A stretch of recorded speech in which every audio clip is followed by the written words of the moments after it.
Ada soalan yang paling kerap saya dapat daripada pesakit saya. Doktor, boleh ke minum air kopi kalau ada masalah jantung? Jawapan sebenarnya boleh.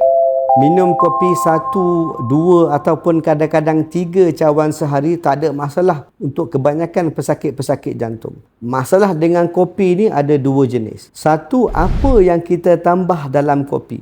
Banyak orang minum air kopi, tambah air gula, tambah karamel, tambah macam-macam krim, menyebabkan naik kadar gula dan naik kalori yang kita minum masuk kopi itu. Yang tu masalah pertama. Bukan kopi itu sendiri, tapi gula dan susu-susu yang tak sihat, sirap-sirap yang kita tambah dalam kopi yang menyebabkan naik kadar gula, menyebabkan metabolic syndrome dan lagi teruk kencing manis. Itu masalah pertama.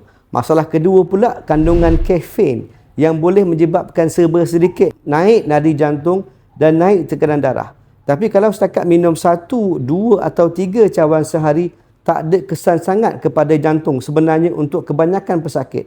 Ada setengah-setengah pesakit sangat sensitif kepada kafein. Terpaksa minum decaf sebab dia minum kopi sikit je rasa jantung debar-debar palpitation atau rentak jantung yang tak normal.